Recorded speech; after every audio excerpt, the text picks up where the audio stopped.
This episode was brought to you by Awesome, AWSM. Awesome makes it possible for consumer brands to reward and motivate their customers with equity ownership.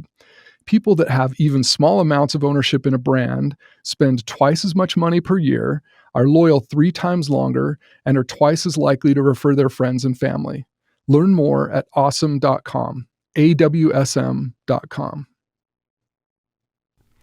Welcome to Brand Sweat and Tears. My name is Dave Oldham. I'm the host, and I have a pretty amazing get today. We were finally able to schedule Karalynne Call from Just Ingredients to come on the podcast. She's super busy. She's super popular. She's got a million things going on. So this was pretty cool. I feel pretty special. Should I feel pretty special? No. That you took the time. No, I thank really you for having me. Well, I appreciate it. And you have your own podcast, so we'll give that like a shout out at the end and everything. So this was really, really cool. And my wife, she listened to the Swig podcast because she loves Nicole and she loves Swig.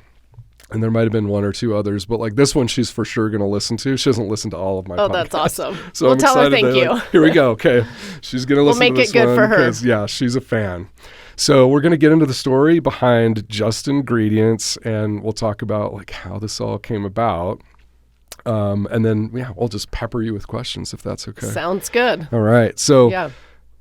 How did it all come to be? How does something like this go from idea to something real? Okay, so it's sort of a long story, so I'll try to give the shortened version. No, take all the time you want. But it did start 18 years ago, so I have 18 years, okay. Well, I have to tell the back history for the business to make sense. Let's go back. So about 18 years ago, I had found myself with really bad depression. And I'm talking suicidal depression. Oh. And in fact, I actually attempted suicide. And thankfully, by like the grace of God, it did not happen. The attempt failed. And so at that moment, once I got home, I realized, oh my gosh, I have hit the bottom, like rock bottom. There's no lower you can go than that. And so I was like, I have got to find help.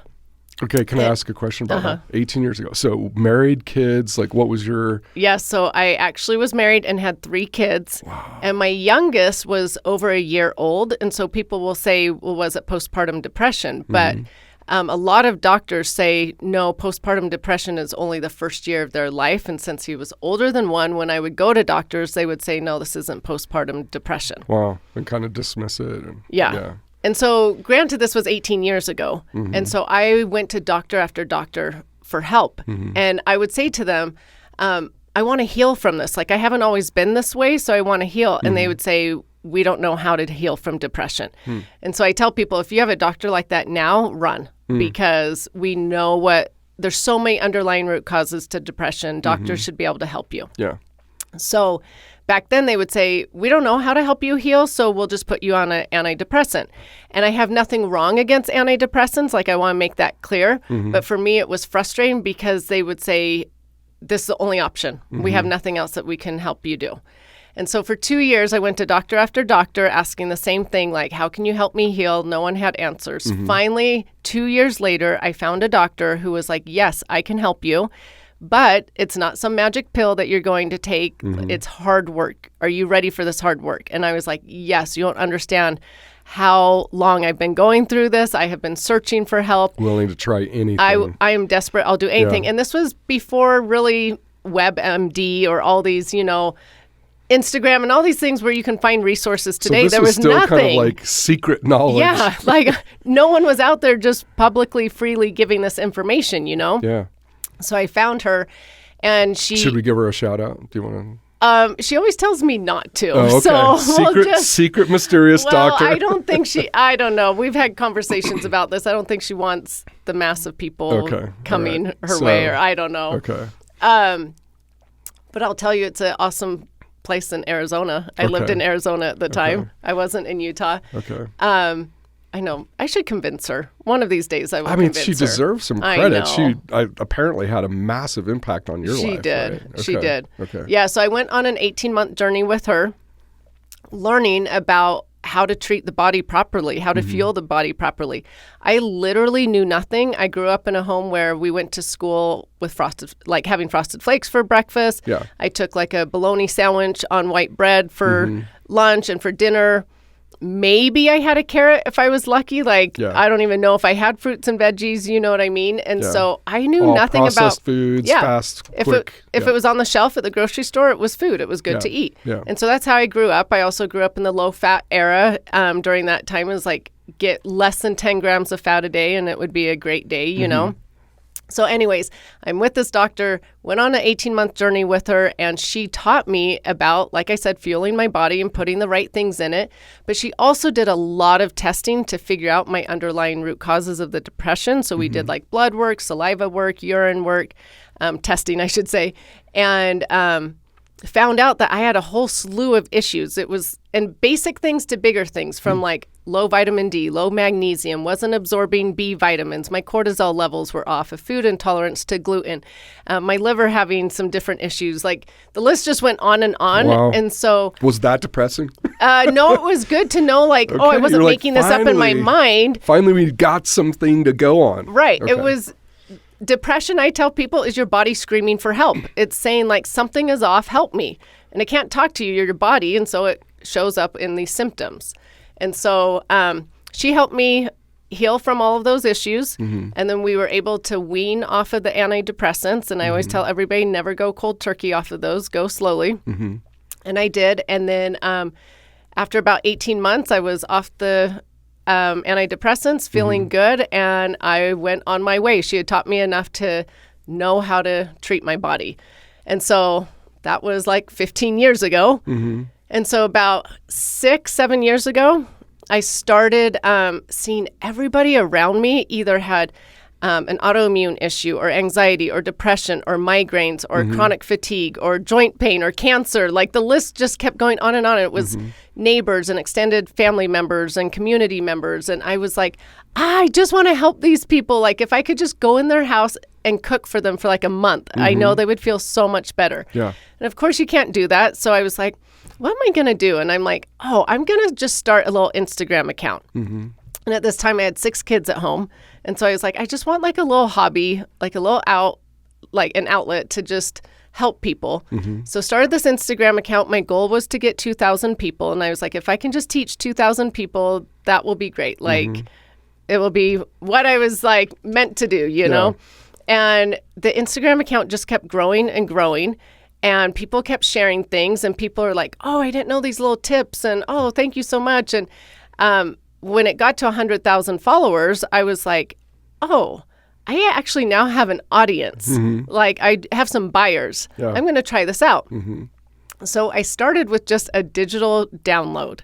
And it was just such an easy little thing, like 10 easy swaps to make at the grocery store, or 10 hardest things maybe, just really basic downloads, or a baby guide. Here are all the best products to buy for if you're having a new baby. Well, the first one that came out, I made $30,000 off of it. And I was like what? Wow. I was like, okay, well, what am I going to do next? And I tried another one and made some money off of it. And so I had this money, and I thought, you know what? Did you have a business at this point? No, or you still just you as an individual? It was just me as an individual posting on Instagram. And so at this point, I was like, you know what? I'm so frustrated with this whole market, like I was educating people, but I was frustrated with the products that were out there. And granted, this was like 5 years ago. We've come leaps and bounds just in 5 years with providing better choice products. But back then, I was so frustrated, and I was like, deodorant. Back then, we didn't have all these natural choices. I was like, I just want to make a better choice deodorant, like one that works, one that's good. And so I found a manufacturer that made deodorant, and we started with deodorant and a face serum because I loved this face serum I was using, but I wanted better ingredients in it. And so we started with those 2 products, and that was the beginning of making products for just ingredients. And once I started making those, I was like, oh, I actually can turn this into a business and make more products. So when you that's did where the it began. deodorant and the face serum, it was still just kind of you as an individual. It was. And you said this like really nonchalantly, but I want to dive into this a little bit as like just found a manufacturer. I mean, what was your schooling and what was your like professional background? Nothing in business. I actually was a math teacher at a high school for a few years, and then I was a stay-at-home mom with these 6 kids. Okay, so this is what I want to like point out is like you didn't have like a nutrition background, you didn't have like a business background. You had this personal issue that you solved, and part of this amazing story that you just told, I think, is that forever and maybe even still today, so many people think about depression as a purely mental thing, a psychological thing. You don't tie it to food and nutrition and the fuel that's going in your body. So I think that's a fascinating kind of like discovery that you made and that you've been kind of enabling people to like wrap their heads around. But when you said just found a manufacturer, it sounds like so easy, but that must have been, how did you do that? That must have been really hard. Well, so Did you have connections in the industry? This actually is sort of, I sort of say like a godsend, because what happened was I was asked to speak at a health conference on making little swaps, because that's after you'd kind of sold these little tips and tricks. Right. Okay. After I've done these little downloads. And so a doctor reached out. They were putting on this medical conference. They said, we have all these top doctors coming teaching about medical stuff, but we want you to come just to show all the little swaps. Yeah. Like swap your ketchup that has high fructose corn syrup in for one that doesn't have high fructose corn syrup, things like that. And so while I was there was actually a lady there also who was there teaching about swaps for beauty products. And so I just started talking to her, and I was like, do you manufacture your own products? And she was like, yes. And I was like, oh, I'm actually looking for someone to help me with a deodorant, possibly a face serum. And she's like, oh, come to my office. Let's talk about it. Let's see what we can do. And it started from there. And so she was our first manufacturer who like cool. manufactures her own makeup and beauty products and brought on ours as well. Okay. So yeah, there's this little kind of cool series of like, had you said no to the conference because you were nervous to go or didn't want to talk or whatever, you wouldn't have met this person and connected and then being able to start manufacturing these. And then you're starting to wrap your head around this manufacturing process. At what point in that early phase did it become not just Karalynne Call, but like when did it become a business, and when did you start thinking about a brand and how do I create a brand around this? So we started that, and it was just like my husband helping me out on the side and my 2 nieces and a friend helping out. And we were okay at that point, just the 4 of us doing things. But when we really took off is when we made the next product. So I wasn't necessarily looking for the next product yet, because I was like, okay, we're just getting these going. You know, we need to learn how to ship these products. We've got to have a logo. We've got to have a logo. We've got to have some branding on our boxes that we're shipping out, you know, things like that. And so we were just slowly looking at that stuff, doing that stuff. And then a friend called and said, I know somebody who makes does protein powders or does powders. Are you interested in protein? And I said, well, crazy enough, that's actually the next thing I was looking at making, because I had teenage boys at the time and they were wanting pre-workout and protein powders. And they would always be like, Mom, what kind can we use? Because I had strict rules about what we use and don't use in our home. Yeah. And so we would try all these protein powders, and I either liked the taste and hated their ingredients, or I liked their ingredients and hated the taste. Yes. And so we couldn't find... Welcome to my world. My dilemma as a consumer is everything that I love the taste of is got really bad ingredients. It does, because and it's all the all stuff artificial. that's got great ingredients tastes really bad, right? Exactly. So you're starting to tap into this like, there's this gap, or there's this opportunity here. Like, can we make stuff that has great taste with great ingredients? Okay. Exactly. So I was like, I'm going to go talk to this new manufacturer because it's different than our beauty one.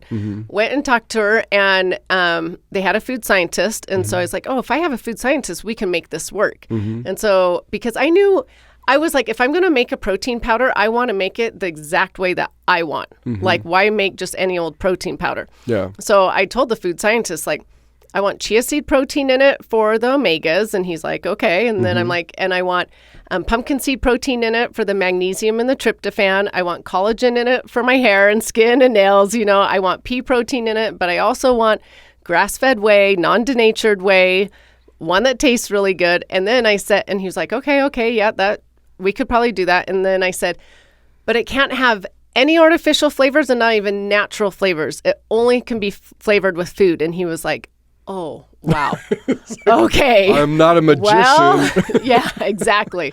But he was willing to try. Okay. And we first came out with chocolate protein and then coconut protein or coconut chocolate protein. And vanilla, crazy enough, took us over a year to make because I couldn't use just vanilla flavoring. And so we would try vanilla beans from all over the world. They all tasted disgusting. Wow. Finally, one night in the middle of the night, I was like, oh my gosh, Madagascar vanilla beans. Why have we not tried those? And so we flew some in, used that. What made you think of that? I don't know. Wow, okay. In the middle of the night, woke Wow, up thinking okay. that. And then that's what we put in the vanilla. And they tasted great. Oh, they tasted way better. Wow. Okay. Yeah. So that was my journey of finding a manufacturer and beginning to make protein powder. So what aspect of like even the first chocolate one got you to the taste?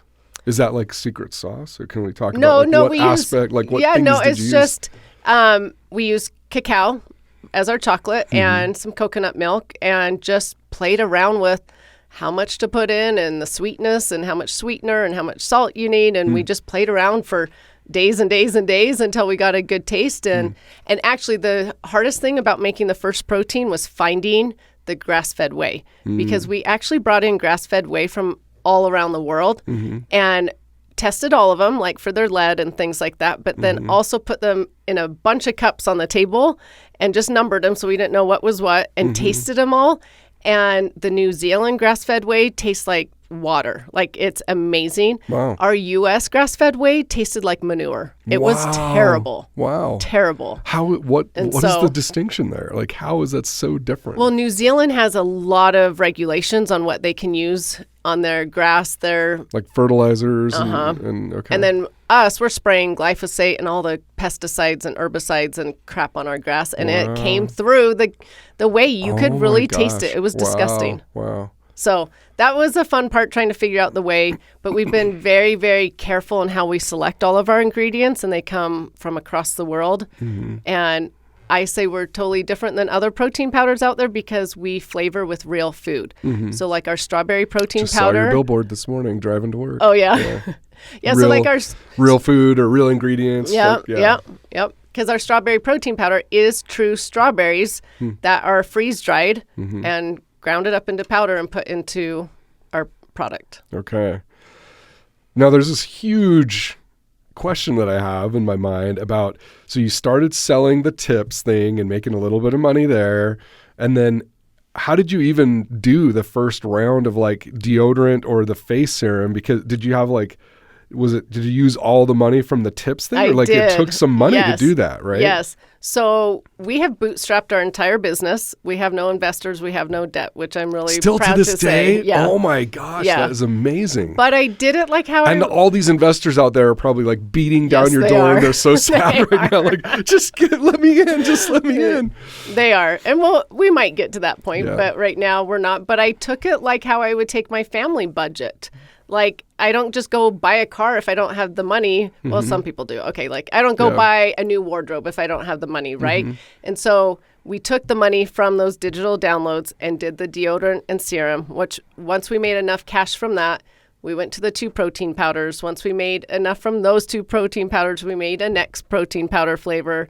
Once we had money from that, we went to pre-workout. So it's always been like, once we get the money, we put it right back into the company to make the next product. Okay, there's some genius to that and a discipline to that I think a lot of founders don't have.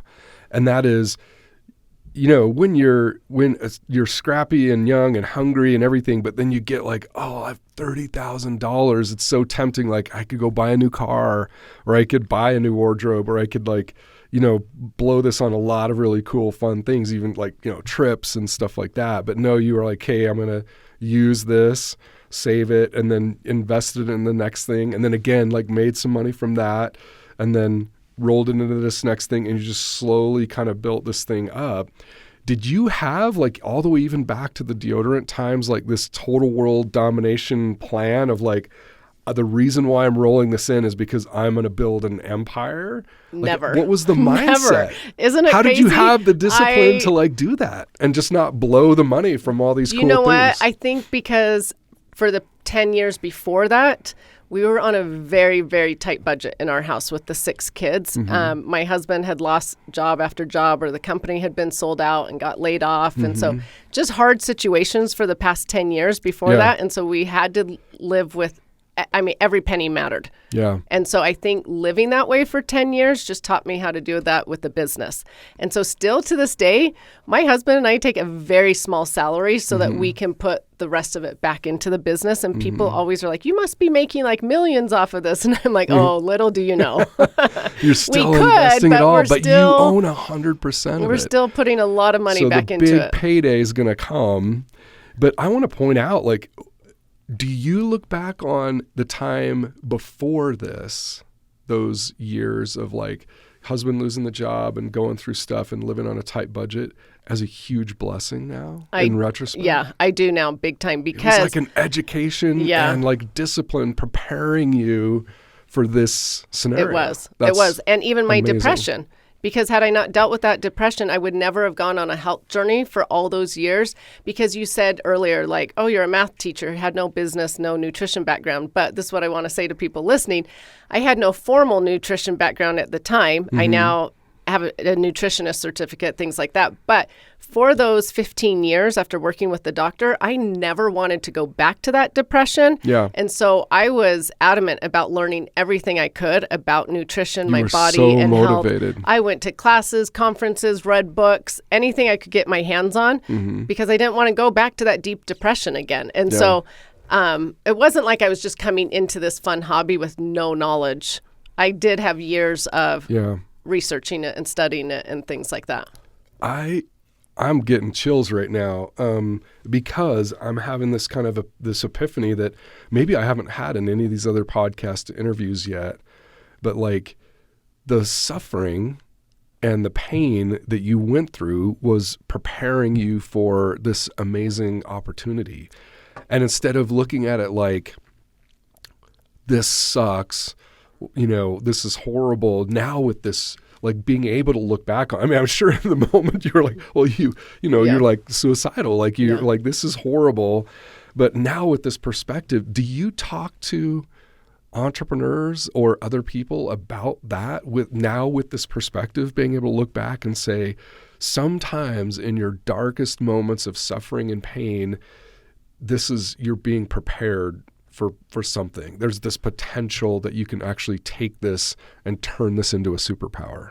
Yeah, you know what is really interesting? Because I've had a lot of guests on my podcast show, and I've talked to a lot of entrepreneurs in the health and wellness industry who are trying to make better choices for us, is what I call it on my page. I'm always like a better choice product. Yeah. And it's really interesting. Most of them are doing what they're doing today because of a health issue and something terrible that they've gone through. Like I just had a guest on 3 weeks ago who almost lost his life due to just terrible chronic IBS, but all these other issues that came about with it. And doctors basically told him, like, go home and die. Like, there's nothing else you can do as a 27-year-old. And he was like, no, I've got to figure out my life. And now he's healthy and he's late 30s, teaching everybody about nutrition and how to fuel your body properly and all these things. And so most people that I interview have gone through something terrible. And what I love is that they've turned it into something positive to help others.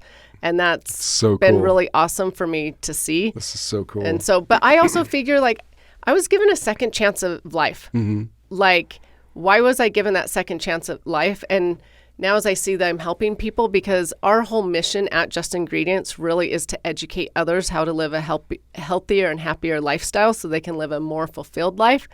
So as I meet people who have gotten off of their antidepressants or have been able to get pregnant who couldn't get pregnant for years and years, or people that now have more energy or have found a doctor that could help them better in X, Y, or Z, I'm like, oh, okay, this is what this business is about, is helping others. Yeah. And so I see me being able to have a second chance of life and trying to do right with that. But all these other people that I've interviewed and these entrepreneurs, they're trying to do right with their second chance as well. That's so cool.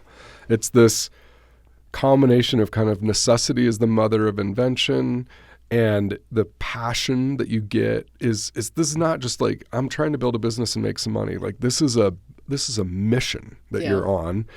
And I think people that are dedicated to their purpose and dedicated to their mission have the best chance at being enormously successful in a category.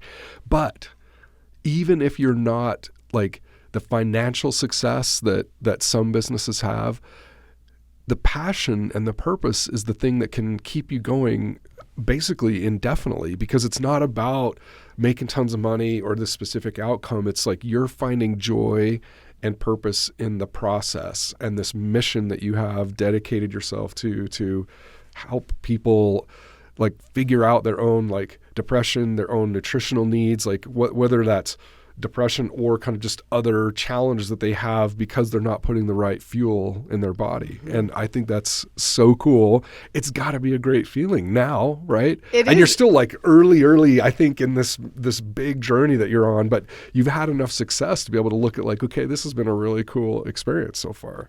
It is really cool and it is really rewarding, but I tell entrepreneurs all the time, have a passion for what you do, and you've got to be okay to hustle. Because it is pure hustle. That is, I feel like we are just hustling all the time. And then the third thing I tell people is you have to be problem solvers. Like if you can't be a problem solver, running a business isn't for you. And so people can have passion, and I've seen people try to start things, but I tell entrepreneurs, passion, hustle, and problem solving. That's what you've got to do. That's the secret to your success. Yeah. Well, you also have this financial discipline that I think is a little part of that, is that you've, like you said, you guys aren't taking a ton of money out of the business. You haven't just like lived high on the profits. You've from that very beginning, you've kind of continued to reinvest even still, right? Yep. You're continuing to reinvest. I'm still watching my bank account each month to make sure I got enough to pay the bills. And it's hard. It's hard because I think especially if you've struggled for a long time, and I've been there. The first time I started making a lot of money, it was like, I just want to go blow this on all the fun things that have been on my list for a while, right? It's really hard to have that discipline, I think. Yeah.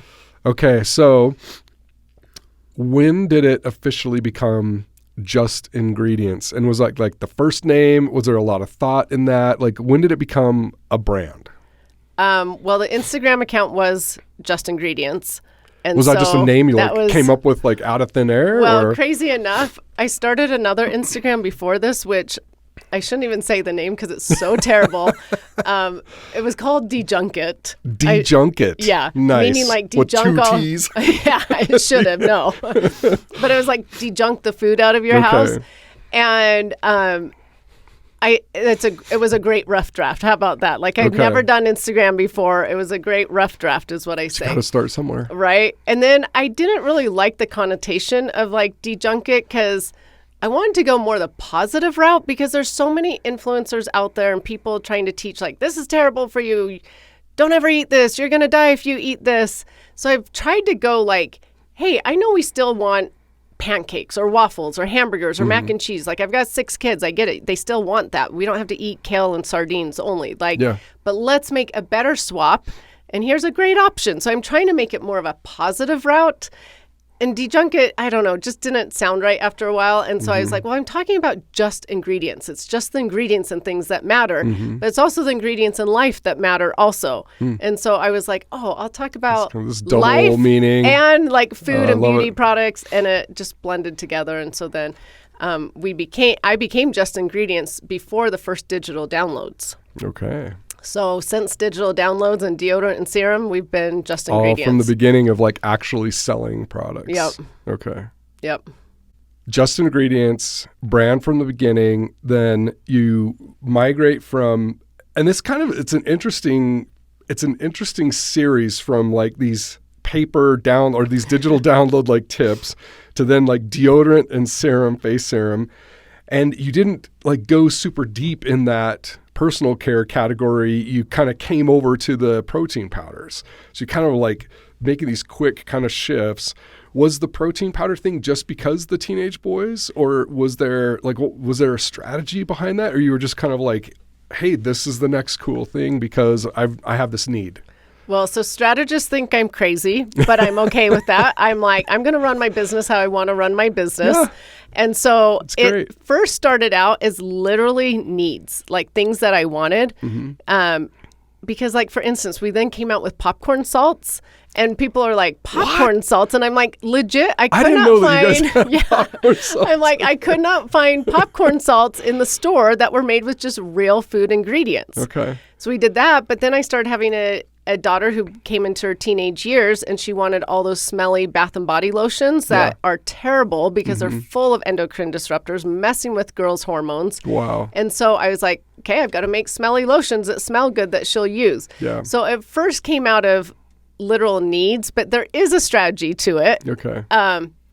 So I believe that people are getting sicker and sicker these days because there's just so many toxins in the world. Yeah. And we have these awesome livers and detox pathways that detox 24/7 for us. But when we're overburdening them, it just causes so much work for our body and harm for our body, things like that. So anyways, I believe we take in toxins 3 ways. We digest them by what we're eating. We absorb them by what we're putting on our skin, like the body lotion, the bath wash, the shampoo, things like that. Yeah. And then 3, we breathe them. So meaning like the plug-ins and the air fresheners and even the all-purpose cleaner on your table, things like that. And so we create products in all 3 lines. So digest is all our food. So the protein powders, the popcorn salts, we're coming out with a protein pancake mix and a waffle mix and a muffin mix. Oh, look out, Kodiak. And they taste so good. Okay. And then we have the absorb line, and that's the beauty product. So we've got like dry shampoo and lotions and face scrub and face serums, and we're coming out with some lip scrubs and hair serums and hair scalp scrubs, things like that. And then we have the breathe line. That is our weakest line, but we are in the process of making like a all-purpose cleaner and a candle. So ours is now a health and wellness company where people can go to get products that are safe for them, nourishing for their body to have in their body, on their body, and around their body. Wow. And so that is the strategy now so of cool. Just Ingredients. I'm seeing the early stages of the next Procter and Gamble, but with an entire focus on like healthy, environmentally friendly, internally friendly products. This is cool. Well, that's a huge Someday compliment. when you're like a bazillionaire famous, I'll say, I remember when I talked to Karalynne back in the day. This is so cool. You're nice. Well, I think that because of social media, probably, like you were saying, like the interesting thing about this is like you had to look really, really hard to find this doctor originally that would kind of like, hey, let's take a holistic approach. It's not just about, I'm going to give you a drug that's going to alter your mental state or like mask the symptoms. Let's address the issues internally and let's figure out what's going on in your body and everything. Let's put the right fuel in there. It's going to be hard, but we'll make some adjustments over time. Now there are intelligent, brilliant people like you who are talking about it and sharing your story and educating. And through social media, a lot of people can find that out really quickly. And it's starting to, I think, educate the masses about what's possible and the stuff that we've taken for granted for a long time that was engineered, I don't think maliciously. I mean, I can't imagine it was malicious. I just think it was like, how do we make a lot of profit and get people addicted? And I think even the people who were tending to do it with addiction, it was like they thought of it as a positive thing. It's like, we just want people to be loyal to our products. So how do we get people addicted to our cereal, or how do we get people addicted to our products? Like, I can't imagine it was like all malicious, but the effect of it has been very negative, right? And I'll be the first to admit, like, I love processed foods. I love like white bread. And most Americans do. I mean, we do, right? And I love the fast food options and everything. And so, but now as I've become more and more aware of all of the things that I'm putting into my body, and not just from the impact that it might have on my waistline or the vanity metrics, right? Like, do I look good in a swimsuit or not? It's more, how is this impacting my mood, my energy, my, like, even kindness, that mood and kindness? Like, am I treating my kids better or worse because of like the stuff that I'm eating or like the skincare products and stuff like that. Like that stuff has never crossed my mind in the past. But because of you and because of other people who are kind of on this mission to say like, hey, we got to think about this, all these things that we're surrounding ourselves with and putting in our bodies. So this is cool. And but it also makes me kind of sad because it means like, do I have to quit eating my McDonald's? I mean, I don't know. You're going to say yes, right? Well, here's my thing. Here's my take on all of this. So cancer rates are rising, autoimmune rates are rising, ADHD is rising. I mean, you name it. Depression, anxiety, digestion issues. I read a study the other day that 62 million Americans deal with digestive issues, but that's only those that have actually gone to a doctor to report them. Yeah, it's probably way more than that. And we're just kind of like dealing with it. People are bloated or hurt after they eat, things like that, which isn't right. Yeah. Anyways, so all these things are rising as all of the artificial sweeteners were rising, artificial flavors, artificial preservatives. I mean, you name it, right? Mm-hmm. The artificial dyes, they're all rising, things like that. And I think it was around the year 2000 that people were like, enough is enough. Like, what is all this glyphosate, these GMO crops? Like, so in 2000, people got very vocal. Mm-hmm. That's actually when the government said, okay, we'll give you the label organic to tell you that it has no artificial dyes, no artificial sweeteners, colors, all these different things in it.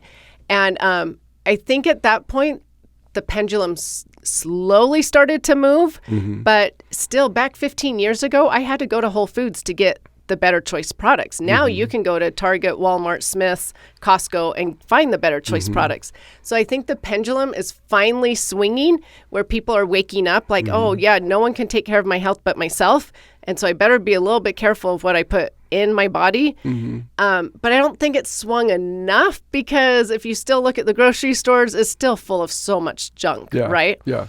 And like I said, I'm not a person that teaches you only eat kale and sardine. Yeah. I am more realistic of like, we love mac and cheese, but let's find the mac and cheese that's not made with yellow 5 and yellow 6. Let's find the one not made with artificial flavors.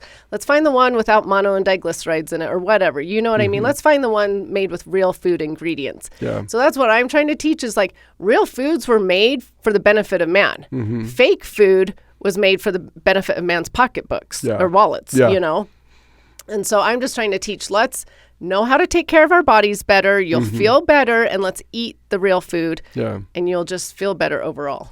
Oh, my sister Meredith, I'm giving her a shout out because she keeps trying to educate all of us in the family. She's huge. Oh, good for her. On this. Yeah, good for her. I'm going to make her listen to this podcast especially because I gave her a shout out. Meredith, you better be listening to this.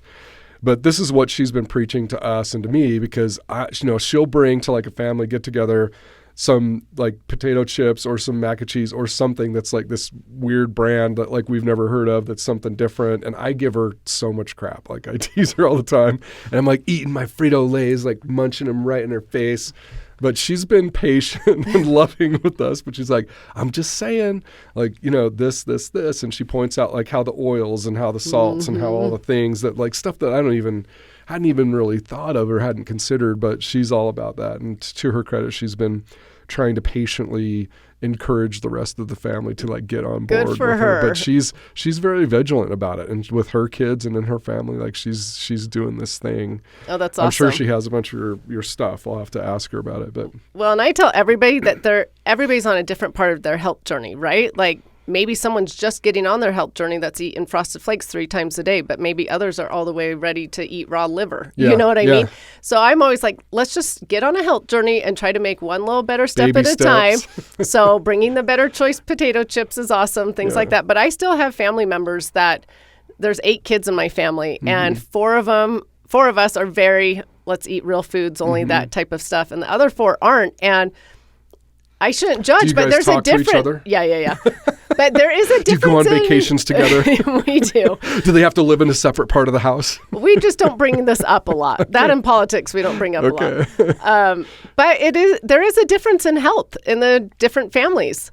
I mean, this side, I shouldn't judge like this and it gets bad, but there is a difference in health. The ones eating the real food and working out and worried about their sleep and managing their stress, they're doing so much better with just how they feel on a daily basis compared to the others. Yeah.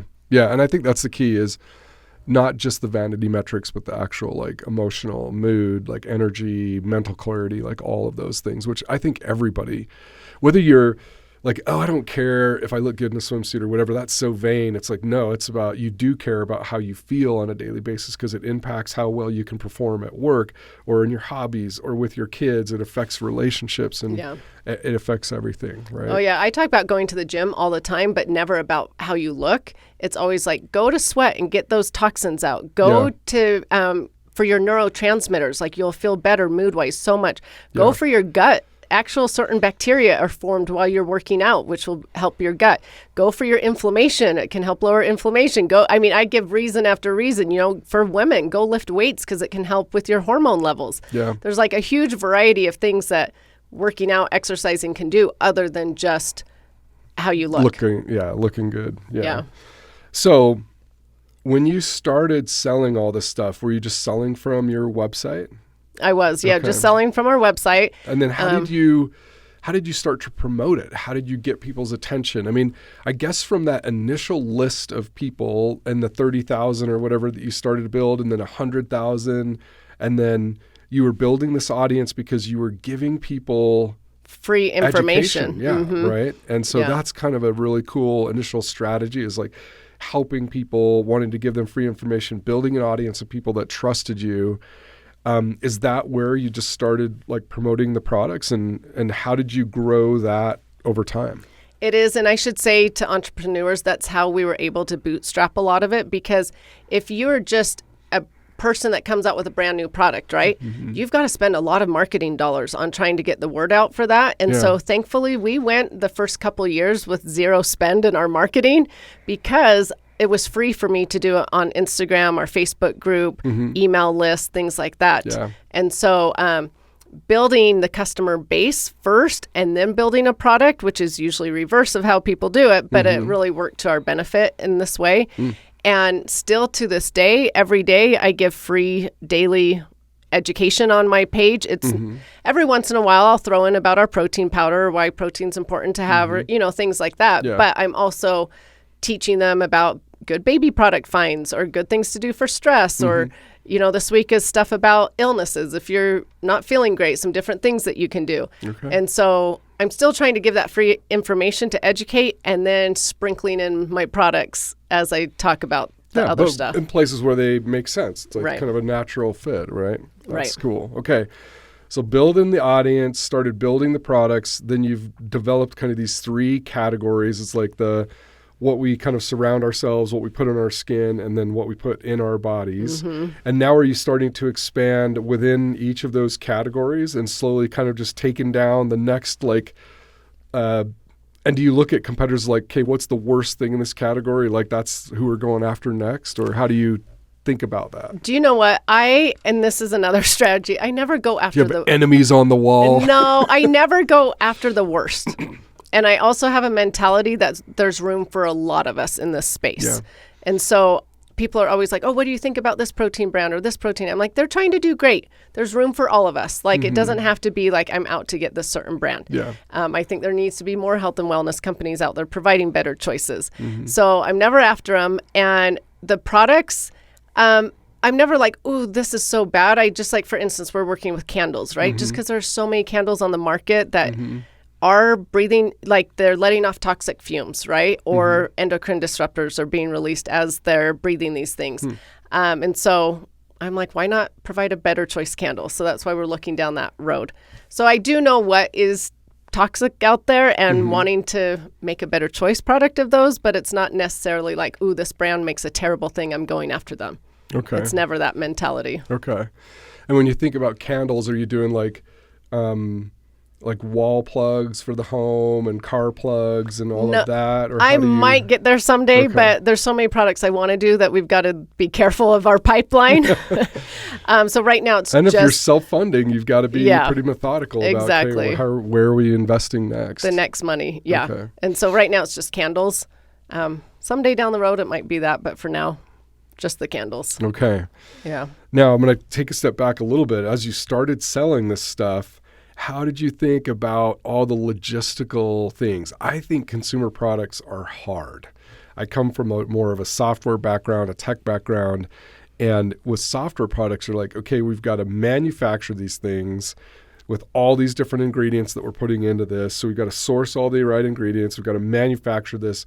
Now, how are we going to store this and ship this? And what about returns? And what about all these things? Like, you didn't have any background in any of this stuff. Like, how did you start figuring all the logistical stuff out? Okay, I have zero background in this. And so this is where I tell any person they can start a business if they have the passion, the hustle, and the problem solving, because this is how baby I was in this industry. Okay, I'll tell you this. So we make these deodorants and these serums.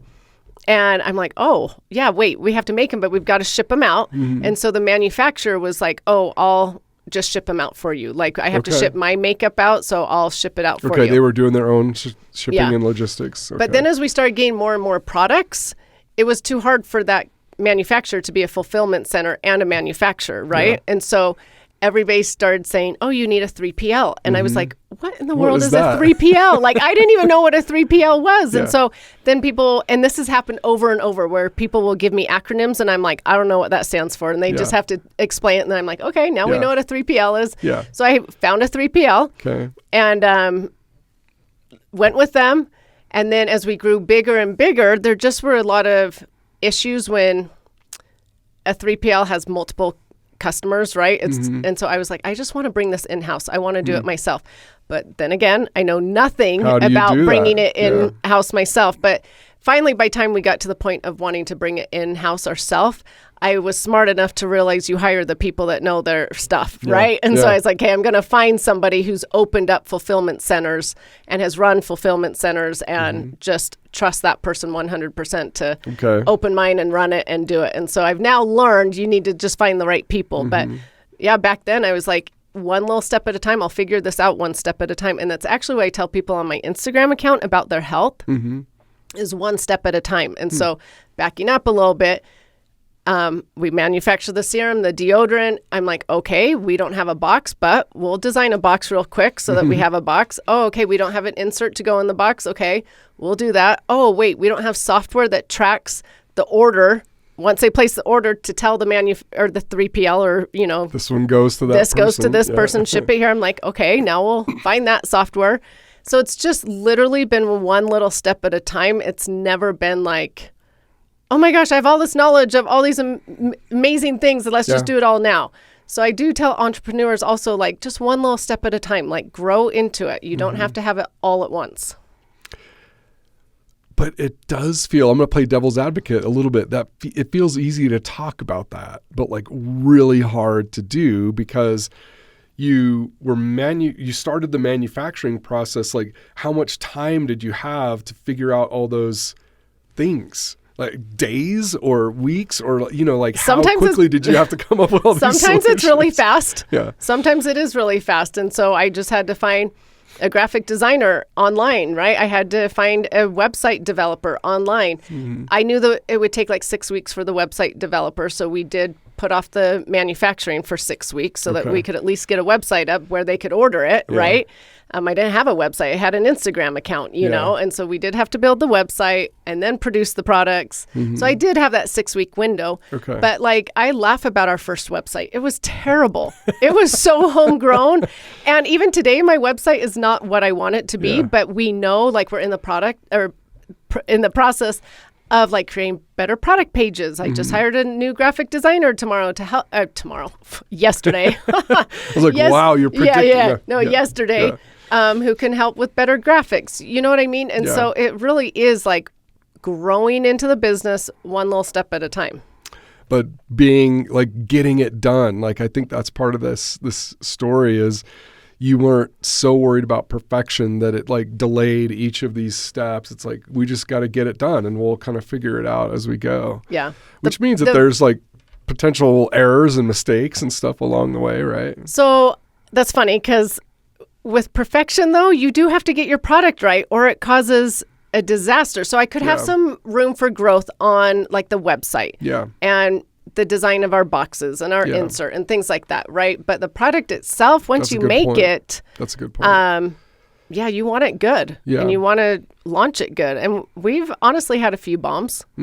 I didn't love our first vegan protein that came out. And so we We sold it for a year and then scrapped it and redid it, you know. Okay. So there are challenges and bumps along the road. You don't get it perfect every Yeah. time, but with products, you do want them as close to Yeah, perfect as you can before Okay. you launch them. And in order to do that, it sounded like you had this ability to be flexible, take as much time as you need because you hadn't raised this massive amount of funding and didn't have pressure from outside sources to like rush stuff to market. You also were funding it yourself and doing it in a fiscally responsible way that you could kind of do the tests, make sure that it had what you need, and you were in control. And I think being able to be in control of it like gave you that flexibility to say, okay, we got to get the product to like this certain point, right? It really did. And I that's think one of the reasons I haven't brought on investors yet, is because I like to take control of the time frame of things. Yeah. I didn't want the pressure of, oh, you've got to have this out within 6 months. Yeah. It's like, no, I'm going to take the time to make this. Yeah. And once we get it right, then we'll launch it. And I think, I mean, I'm an investor in some things. I have tons of friends who are investors, and there's a lot of good investors out there. But there is, even with good investors, good people, this challenge of they're supposed to get a specific return for their people that have entrusted money with them within a certain, expected time frame. And over time, there are constant kind of pressures between purpose and profitability. Like your mission sometimes bashes up against like what's the most profitable kind of business strategy. And the beautiful thing about how you've done it, I think, is that you've preserved this ability to stay 100% true to your purpose and your mission and stay focused on that mission. Now, famously, and this was attributed to Mother Teresa, I don't know if it was really her that said it, but like it's one of those famous quotes like, no money, no mission, which means you couldn't be so focused on the purpose and the mission that you drove your business into the ground. You had to be profitable and methodical in order to fuel future growth, to continue the mission, right? But you don't have to sacrifice the purpose in pursuit of profits alone, right? And I think that's really cool. It's a cool pattern that I think more entrepreneurs should try to follow and see how you've done it. Well, and with that point, because it sounds like I'm saying, oh, I'll never take investors, but investors are very strategic. Like when I bring on an investor, I'm not dumb. Like I will bring on an investor for a strategic purpose, right? And I know where our gaps are in our business. So we haven't gone international yet. I would love a strategic partnership there, right? That could help me go international. We are 95% women buyers. I need to reach the male market more, right? I would bring a strategic investment partner on for that. But I think sometimes businesses are so, I need money really fast. I'm going to take any investor on that's going to come knock at my door and they do it. And it might not be for their best benefit. And so ours was just, we'll mix the purpose and the profit, sort of balancing both for a while. And then we'll be strategic when we bring in the investors. Yeah, if and when you need to do that, the beautiful thing is that you can be very picky, very selective, and you're in a position now to be still in control. Like you're not desperate to like have to give up the farm or give up a majority interest or something. So you can have those strategic investors and finding someone that's very, very aligned with your purpose, right? And that may take time and a lot of conversations to find it. So I like that you pointed out, like I'm not trying to advocate, because I would love to invest in Just Ingredients. Like I think there's a lot of people that like, I want to invest because I want to be a part of this story. But you've got to be wise and thoughtful, and you've put yourself in a position to be in the driver's seat and picking the right kind of partners, and in being able to preserve the purpose and the mission is kind of like the main thing, which is great. Okay, so you're expanding into these other categories, growing it, and you've got this really good strategy about like how you're doing that. If we go back over, how many years has it been now? How long is this story? So like when we did Just took Ingredients off, kind of start? so serum and deodorant were like 4 years ago. Protein powder actually was only 2.5 years ago. And that's when the turning point of our business, I would say, is when the protein powder came out. That was kind of the because that was, okay. That's allowed us to then make so many other products. Okay. So over that time period would have been the hardest things? During that time period, or once our business exploded? Well, let's Well, I take it in shouldn't say two exploded. phases. Let's take it in two chunks because it's probably different challenges. It right? was different challenges, but the first part was more so just finding the manufacturers and the people that would stick to my standards. So for instance, I'll give an example with this food scientist. I wanted to make pumpkin spice protein powder. And he was like, oh, okay, that's no problem. Like everything, there's a really good pumpkin flavoring. And I was like, no, I want to use real pumpkin. And he was like, no one uses real pumpkin in their products. Go check every pumpkin spice thing out. There's pumpkin flavoring. And I was like, well, we're going to use real pumpkin. He's like, you can't. It will be too sticky. It will never get through the machine. And I'm like, well, we're going to figure out a way. And he kept saying like, you can't. And I'm like, we're going to do it. We're going to figure out a way. Well, long story you're short. crazy. Yeah. Yeah. Long story short, we figured out a way. Come Christmas then, I wanted a vanilla peppermint. Again, he was like, we need a peppermint flavoring. I'm like, no, true peppermint. That's easy to use. How we first did our peppermint is hilarious because we couldn't quite figure out how to get it in the mixer and not make it wet, which now we know how, but we literally were like spray drying it all with mint. I mean, just funny things that you look back upon. But back then it was just finding the people that would stick to my standards and me having to stand up for my standards and never backing down because literally everybody was like, just use natural flavoring. Just use this. It's so much easier. Yeah. And so it was me standing against Not going to cut corners. Yeah. over and over and over. Okay, so there's the perfectionist on the product side, right? Which is critical to your success. But it and also to be is true my to brand. your brand. Yeah. True to what you believe in. Yeah. How did you do the pumpkin thing? Can we talk about it? You'd tell me, but then you'd have to kill me? It was more of like a freeze-dry process that we did. Okay. And so that we could use real pumpkin. Okay. So, yeah. And did he help? Wait, was your food scientist a male or female? Yeah, male. Okay. So I want to use the right pronouns. But did he help you figure that out? Or he's like, you're on your own and you had to go do it? Okay. He helped us, but it was me just being like, we can do this. We've got to figure out a way. And there's a few products right now that we're working on that I'm like, we've got to figure out a way to do this. We can do this. Where people are still telling me, I don't know if that's possible. And I'm like, well, it's not possible, meaning like no one's done it yet, but maybe it is possible for a new way of how we can do this, you know? And so that was my hardest challenge when we first started. Now my hardest challenges are the growth. Okay. Like just getting the right employees at the right time, which department needs the next employee, you know, it can't just go hire 20 employees all at once when you're managing cash flow as well. And so, right now I'd say it's growing the departments and getting the right people in place. Okay. Let's talk about that for a minute. You started out as kind of the brand face and creating this content and kind of the idea like evangelist and everything. And you've been heavily involved in like product development. As your company has grown and evolved, how has your role changed and what do you see yourself, like what's your best way to fit into the business now as it starts to grow really crazy? It's really hard and challenging to tell you the truth because like I'm still the one doing podcasts. I'm still the one doing my own personal Instagram. And I am still the one making products with the scientists. Like it is me at every meeting saying, yes, no, this tastes gross, this is horrible, tastes good. So there is a lot still that I have my hand in.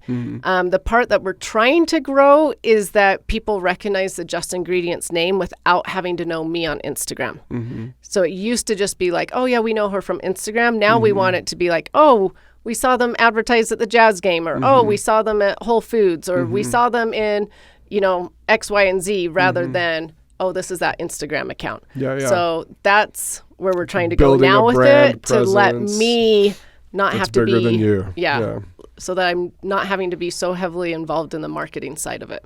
And how have you brought in, I'm assuming you're the CEO. I am. But how does that, like, how have you started to divvy up a lot of just like the day-to-day business operations stuff? And you talked about surrounding yourself with like the right people. How have you found the right people and then started to entrust them with your baby, right? Helping you build this thing. Well, I think if you talk to any CEO, they say the hardest part is finding the right people. Yeah, 100%. And it really is. Yeah. And so, but we have done it with, like I said, whatever needs the growth at that time gets the person, right? I mean, I didn't need a COO before having a warehouse. Once I got a warehouse, I needed that person, right?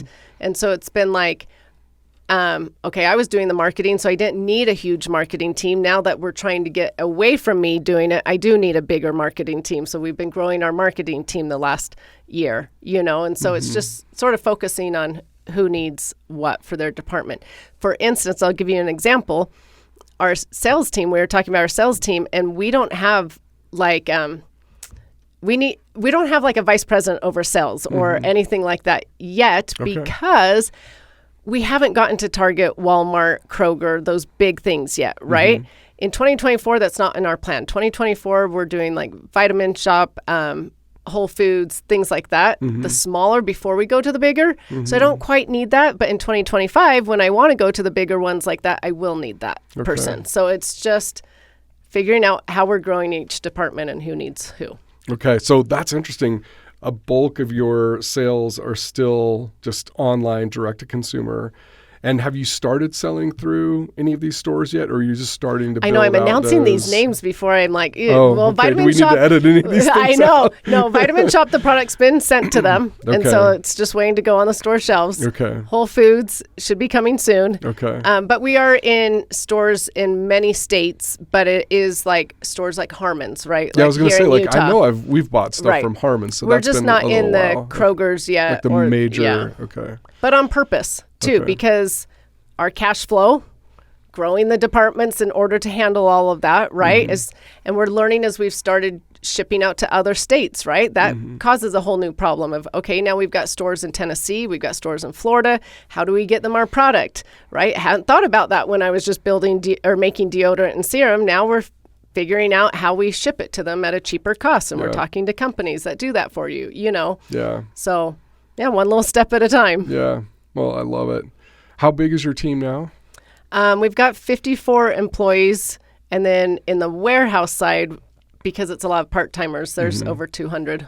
Wow. Yeah. Okay. This is getting big. It is getting big. And it started just as like my nieces helping me, my my kids helping me, my husband helping me, friends helping. And so still a big core of our employees are family, friends. Yeah. Okay.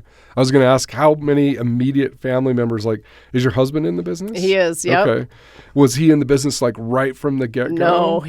No, he was always, like, in product development or product management of software companies, things like that. And so before COVID, actually, before we even knew COVID was going to hit, it got to the point that I was like, look, you're trying to help another company grow. Why don't you come help my company grow? Because as soon as we had products, I'm like, this is a whole new beast having products versus just posting on Instagram. And I'm like, you've done product management. Come help me manage these products. And so we had 6 kids, though, and like losing your health insurance and losing a stable paycheck, like that was a huge risk. That probably was one of the biggest risks we took in the business. He quit and then, and came full time to us. But it's been a huge benefit. So and so I was going to say, like, spouses working together, like, has that strengthened how has that challenged your relationship? Well, this is funny. I tell everybody that he was fired 3 times, but I rehired him all 3 times.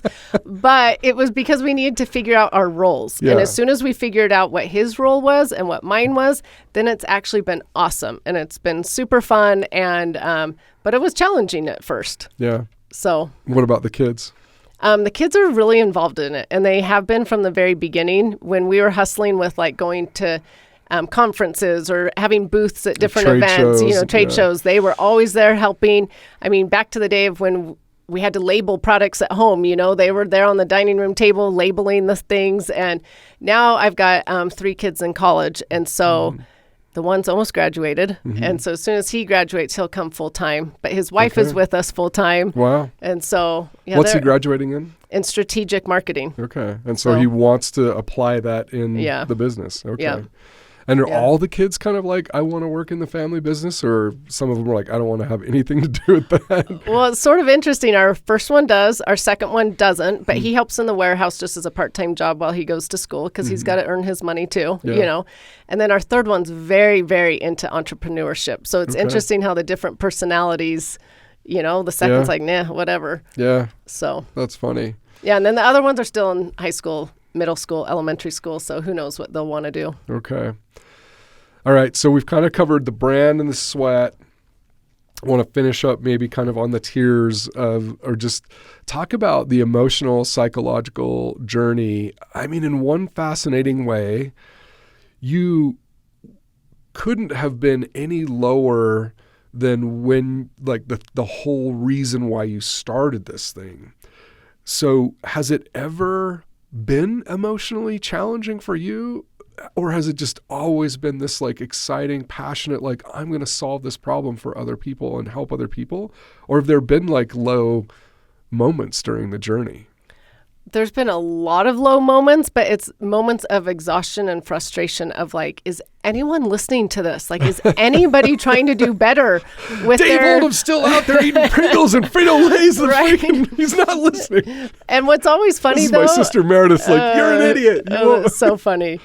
But there are those days that I'm like, I am hustling. My kids are hustling. Like, we've sacrificed a lot of things in order to do this.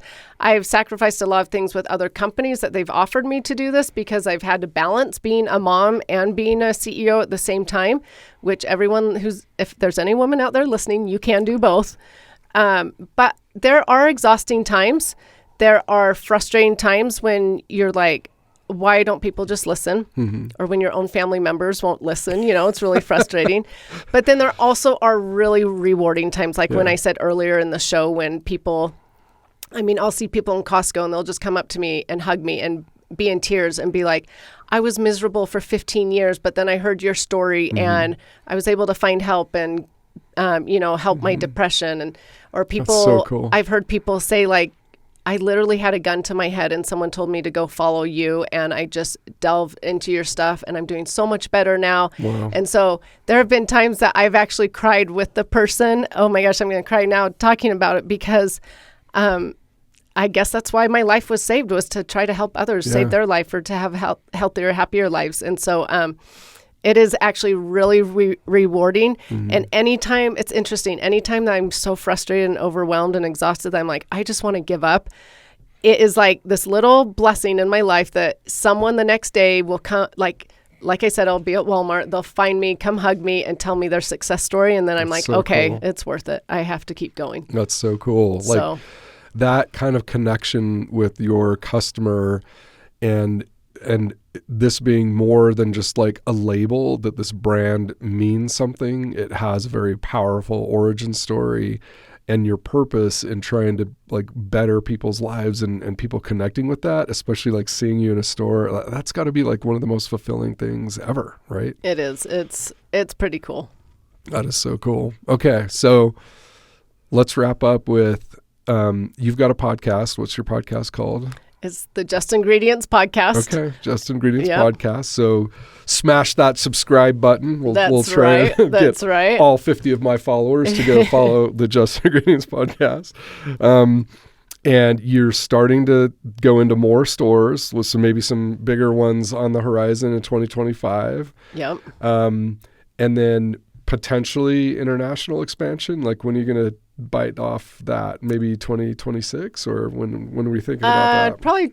Well, okay. So international is a big word. Yeah. So we're talking right now to how we can start in Canada and Mexico, because obviously that's the easiest. And so we are hoping in the next few weeks, even for Canada. Wow. Okay. Maybe the next few months for Mexico, but going further than that. Okay. Yeah, that definitely is. So something's right this year, and then we'll see 2025, what 2026. Yeah, for sure. Yeah. And then what is the long-term plan for you? Are you going to do this till you die, or like what is your... Everybody asks me that question, and I wish I had a good answer for it. My thought process is right now, I'm going to give it all I have for another 5 years. Mm-hmm. And in 5 years, ask me again and I'll tell you where I'm at. Okay. We're going to book a date right now. She's back on the podcast in 5 years and we'll say, Kay, what's the answer? Everyone's been waiting. What are you going to do? I figure I can easily do 5 more years of this hustle and problem solving and educating. Yeah. And I don't want to say like, because I don't know, 5 years is a long time. Yeah, right? And so I'm like, I don't know what will happen then. And just in the last couple months, like, I don't know if you know, we're the official partner with the Utah Jazz. Oh, I've seen it. Yeah. And then guess I can announce this. We just signed with the Bees for Nice. this summer, so it'll be Okay. fun to do the Bees. Awesome. We're in the process. They're building the new stadium like 3 Yes. blocks from my house, which is Yep. going to be awesome. And we're working on some other fun deals and with some other fun Okay. athletes and things that Okay. I can't quite mention yet. But right. so you just never know where 5 years will take you. So Can you be the unofficial favorite ingredients brand of Awesome? there you go. That would be amazing. We just penned the deal right here. There you go. Yeah. Oh, this is cool. I'm excited, and this has been really fun. Appreciate you coming on. I'm excited to see where it goes from here. Is everything just ingredients, like on all the socials? Do you want people to go to a specific place? Like where do you want people going? Yeah. So Instagram is our big Okay. place. So it's just ingredients. We have a Facebook group, which is fun also. We have TikTok, which is the death of me because I am not 22. Yeah, I yeah. need to be 22 doing TikTok, but we're trying. And so, and Your then kids can help you with TikTok. I know. right? And sometimes they try. Okay. Last night, even my daughter was trying to get my husband to do a TikTok. That was sort of funny. And then like you said, I have the podcast. So yeah, it's all just ingredients. Everything just ingredients. Yep. Okay. This is awesome. Okay, everybody, go to Just Ingredients. Go get your Just Ingredients and a variety of stuff. I didn't even realize like the variety that you have of the different stuff. So this is cool. We have a lot. All right. Thanks, Karalynne. This has been great. Thanks so much for having me.